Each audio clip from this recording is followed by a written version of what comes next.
Oi, gente, tudo bem com vocês? Hoje nós vamos estudar o capítulo 14 do livro de Atos. Lembrando que nós começamos a estudar agora a viagem missionária de Paulo, porque Paulo, depois da sua conversão, ele é chamado pelo Espírito Santo. Nós estudamos no capítulo 13, então se você ainda não assistiu o 13, volta lá. No capítulo 13, o próprio Espírito Santo pede para que um grupo de irmãos separem Paulo e Barnabé para essa viagem. E aí nós começamos a ler sobre como está sendo essa viagem de Paulo para levar o evangelho, para levar a messianidade de Jesus para as pessoas. Então, o grande objetivo era apresentar Jesus como salvador de todo ser humano. Então, ele começa essa viagem e nós vamos ler agora a próxima viagem dele, que foi para Icônio, tá? Que está descrita no capítulo 14 aqui do livro de Atos. Então, vamos começar a leitura. A mesma coisa aconteceu na cidade de Icônio. Paulo e Barnabé entraram na sinagoga e falaram de tal maneira que muitos judeus e não-judeus creram. Mas os judeus que não creram atiçaram os não-judeus contra os cristãos.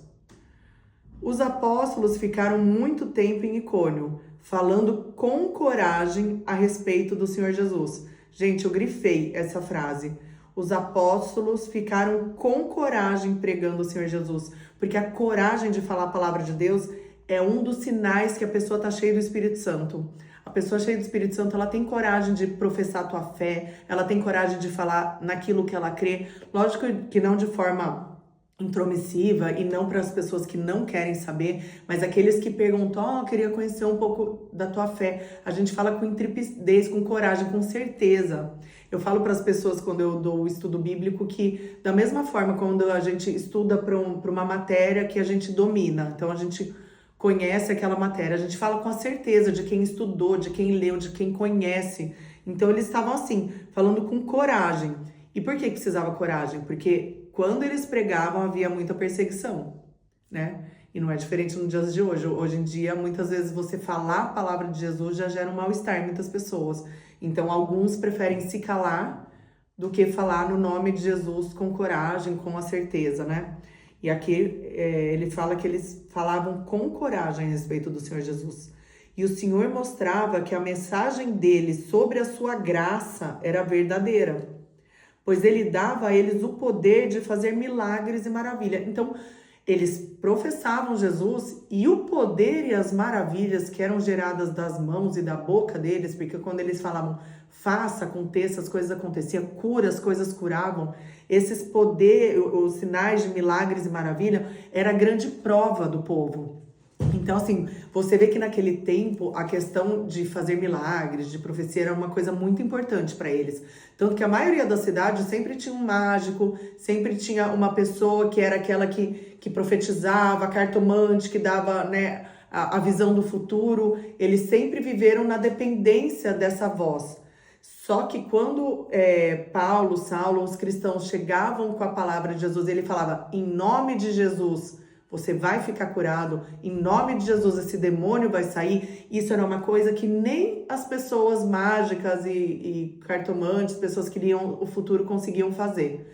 Então isso impressionava muito eles e acabava dando uma autoridade, acabava chamando a atenção, né? Mas eu já expliquei no vídeo anterior, do capítulo 13, que apenas o milagre e a cura, ela não se mantém na nossa caminhada, né, como cristãos. E que o ensino e a leitura das escrituras sagradas, ela é essencial para todo cristão, né? E é por isso que eu tenho trazido para vocês esses vídeos, né? Para estimular você a ler e entender as escrituras.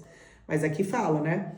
Que Jesus dava, né? O Espírito Santo dava a eles o poder de fazer milagres e maravilhas. Versículo 4. Os moradores da cidade estavam divididos. Alguns apoiavam os judeus e outros eram a favor dos apóstolos. Olha que interessante. Aqui a gente já vê que desde a época de Jesus já tinha essa divisão, né? Tanto que Jesus foi crucificado a pedido dos judeus.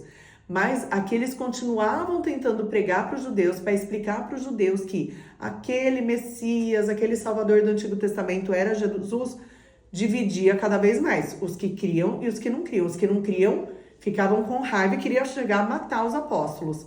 E os que criam se uniam aos apóstolos e caminhavam com ele. Era assim que estava acontecendo, né? Essa divisão estava acontecendo nesse momento. Versículo 5.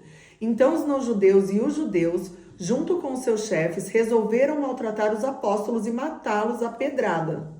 Quando Paulo e Barnabé souberam disso, fugiram para Listra e Derbe, cidades do distrito de Licaônia, e para as regiões vizinhas. E ali também, o que eles fizeram, gente? Eles foram lá ficar com o pé para cima, e ali eles anunciaram o evangelho. Então, assim, os primeiros cristãos, a grande missão da vida deles era anunciar o evangelho aonde fosse. Só que isso vale para nós também. Essa é a nossa grande missão, anunciar o evangelho. Não necessariamente com a eloquência e com um estudo teológico perfeito, mas principalmente com a nossa vida. Jesus, ele dá muitas dicas de como o cristão deveria viver, né? Sendo a luz, sendo o sal da terra, sendo o apaziguador, sendo a pessoa que gera amor. Então, muitas vezes o poder do Espírito Santo, ele pode usar outras formas, né? Aqui eles efetivamente anunciavam com a boca, mas ao longo da leitura bíblica, porque muitas vezes as pessoas falam, mas eu não tenho essa capacidade, eu tenho vergonha, eu não sei falar. Nós vamos ler, não sei se nós vamos fazer o estudo, mas se vocês lerem a Bíblia, vocês vão ver os dons do Espírito Santo. Esse Espírito Santo, nesse momento, estava usando para isso, para ser pregado o evangelho desta forma. Mas nós vamos descobrir que a gente consegue pregar o evangelho de outras formas também, né? E eles fizeram isso. Versículo 8. Na cidade de Listra, havia um homem que estava sempre sentado porque era aleijado dos pés. Ele havia nascido aleijado e nunca tinha andado. Esse homem ouviu as palavras de Paulo. E Paulo viu que ele cria que podia ser curado. Então olhou firmemente para ele e disse em voz alta, levante-se e fique de pé. O homem pulou de pé e começou a andar. Quando o povo viu o que Paulo havia feito, começou a gritar na sua própria língua. Os deuses tomaram a forma de homens e desceram até nós. Então olha isso, gente. Primeira coisa que me chama a atenção, o que Jesus falou para os seus discípulos? Do alto eu vou enviar um poder tão grande sobre a vida de vocês que vocês vão fazer milagres ainda maiores que os meus. Então olha isso que Paulo está fazendo. Só que o pessoal, por não entender, principalmente Listra, que era uma cidade de adoração de deuses, né? Todas as cidades tinham judeus, tinham sinagoga, mas o povo em geral, eles criam em outros deuses. Então eles olharam Paulo e falaram, nossa, é algum deus novo que está vindo aqui para minha cidade. Então eles falam, os deuses tomaram a forma de homens e desceram até nós. Eles deram o nome de Júpiter para Barnabé, então começaram a chamar Barnabé de Júpiter, e de Mercúrio para Paulo, porque era Paulo quem falava. O templo de Júpiter, então existe até um templo para Júpiter lá, né? O templo de Júpiter ficava na entrada da cidade, e o sacerdote desse deus trouxe bois e coroas de flores para o portão da cidade. Ele e o povo queriam matar os animais numa cerimônia religiosa, oferecendo em sacrifício a Barnabé e Paulo. Então eles viram aquele milagre, eles falaram, nossa, essa pessoa é Deus, vamos glorificar essas pessoas, vamos dar mérito, vamos jogar flores. Vão pensando, gente, vocês já viram pessoas que ficam jogando flores e fazendo sacrifício para outras pessoas, para qualquer outra pessoa que não seja Jesus Cristo? Então isso é bem antigo, isso eles queriam fazer. Então eles queriam fazer sacrifícios para Barnabé e Paulo, achando que eles eram portadores do milagre, né? Quando os dois apóstolos souberam disso, eles rasgaram as suas roupas. Esse sinal de rasgar sua roupa no povo judeu é um sinal de protesto, de raiva, de lamento. Eles odiaram que aquele povo estava querendo dar mérito para os dois. Então eles rasgaram as suas roupas, correram para o meio da multidão e gritaram, amigos, por que vocês estão fazendo isso? Gente, olha o que ele fala. Nós somos apenas seres humanos como vocês. Estamos anunciando o evangelho a vocês para que abandonem essas coisas que não servem para nada. Convertam-se ao Deus vivo que fez o céu, a terra, o mar e tudo que existe nele. No passado, Deus deixou que todos os povos andassem nos seus próprios caminhos. Mas Deus sempre mostra quem Ele é por meio das coisas boas que faz. É Ele quem manda a chuva do céu e as colheitas no tempo certo. É Ele quem dá também o alimento para vocês e enche o coração de vocês de alegria. Mesmo depois de terem dito isso, os apóstolos tiveram muita dificuldade para evitar que o povo matasse os animais em sacrifício a ele. Gente, qualquer cristão, vivo ou morto, nunca ia querer seres humanos dando glória e se ajoelhando a eles. Nunca, por mais que eu estou aqui ensinando o evangelho para vocês e ensino para algumas pessoas, o objetivo não é ter glória para mim, não é ter mérito para mim, não é que as pessoas achem que eu sou uma pessoa especial, porque eu não sou especial, nem um pouco. Eu sou uma pessoa, eu sou um pó, eu sou um barro usado por um espírito maravilhoso que tem misericórdia da minha vida, porque eu aceitei o filho dele e eu aceitei que o filho dele usasse a minha vida para levar esse evangelho. E como meu pastor sempre diz, né? Tudo que você vê de bom em mim é Cristo. Aquilo que você vê de ruim em mim sou eu mesmo, porque nós somos pó, nós somos pessoas com defeitos. Mas o Senhor, na sua infinita misericórdia, Ele usa pessoas com defeitos, com problemas, para fazer milagre. Então, o que Paulo e Barnabé estavam fazendo nesse momento? Gente, eu não tenho mérito de levar honra, de levar glória, nada. É sobre Deus, não é sobre nós, né? E ele fala que mesmo ele falando isso para as pessoas, eles tiveram dificuldade de evitar que o povo matasse os animais de sacrifício a ele. Alguns judeus que tinham vindo da cidade de Antioquia e de Icônio conseguiram o apoio da multidão. Apedrejaram Paulo e o arrastaram para fora da cidade, porque pensavam que ele tinha morrido.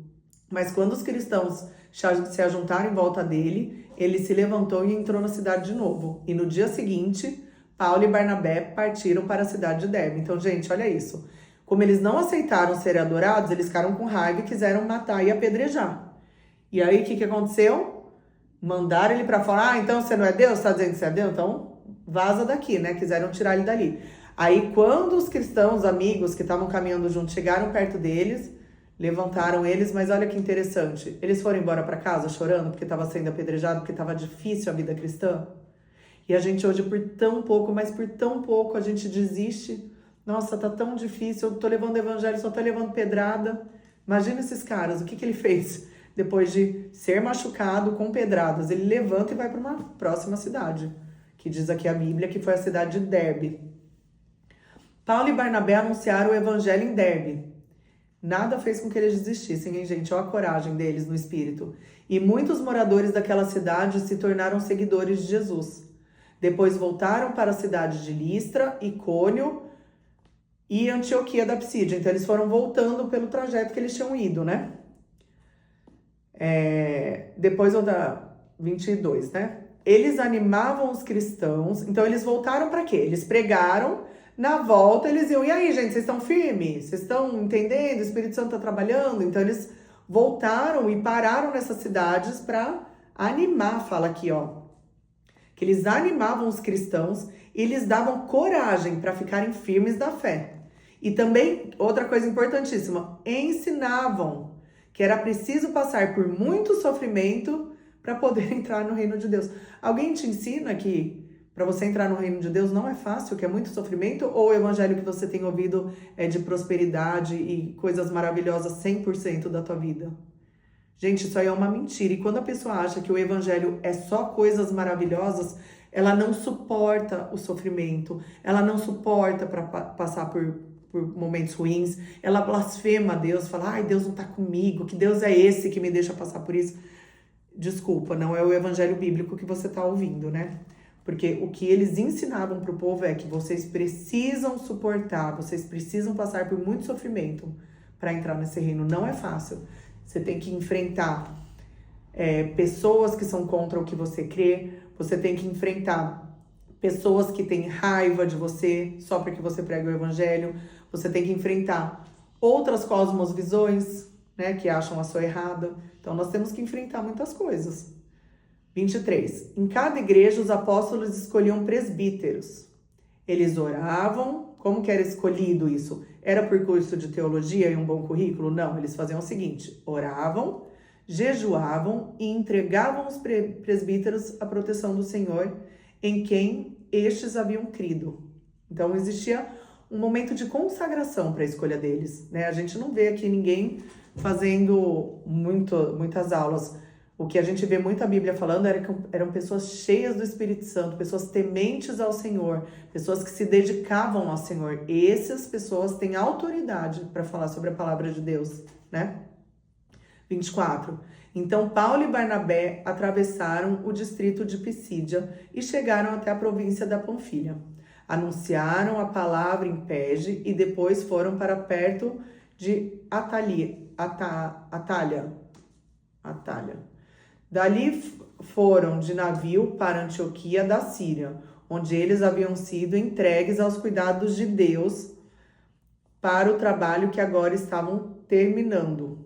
Então eles fizeram, lembra quando Deus falou, prepara essas duas pessoas que eu vou levar eles para uns lugares. Gente, eles não faziam ideia por tudo que eles iam passar. Então saiba de uma coisa, se Deus te chama para uma obra, se prepare, se fortaleça espiritualmente, conheça as escrituras sagradas, tenha intimidade com Deus, porque para a gente ser usado, a gente passa por muitas dificuldades, por muitas fases, né?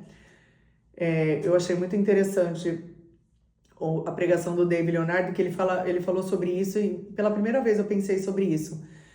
Se Deus nos revelasse tudo que a gente iria passar para servi-lo, provavelmente a gente não serviria ele. Se a gente soubesse, você vai ter que passar por esse deserto, você vai passar por essa dificuldade, mas você vai chegar lá. Então, assim, ele dá um vislumbre da coisa maravilhosa que é servi-lo, e a parte difícil ele vai nos ensinando na caminhada. Então, no deserto, conforme a gente... Foi isso que aconteceu com Paulo e Barnabé. Eles não sabiam tudo que eles iam passar, mas com cada cidade e dificuldade que ele passava, ele ficava mais cascudo, ele ficava mais firme, ele ficava mais corajoso. E ele não desistia, né? E é assim que o Senhor trabalha. Então, 27. Quando chegaram lá, reuniram as pessoas da igreja e contaram tudo o que Deus havia feito por meio deles. Então, eles prestaram contas, né, de tudo que Deus tinha feito. E contaram como ele tinha aberto o caminho para que os não-judeus também crescem. Então, pela primeira vez, começou a se falar, o pessoal que cria em Júpiter, né, que nem sabe nada sobre o Messias, só de ouvir a palavra de Deus, eles já creram e começaram a caminhar com a gente. Então, isso foi falado pela primeira vez na reunião deles. E ficaram muito tempo ali com os seguidores de Jesus. E assim nós finalizamos o capítulo 14, tá? Ficou alguma dúvida, como eu falo em todos os vídeos, deixe os comentários, façam suas perguntas que eu vou responder para vocês, tá bom? Que Deus abençoe.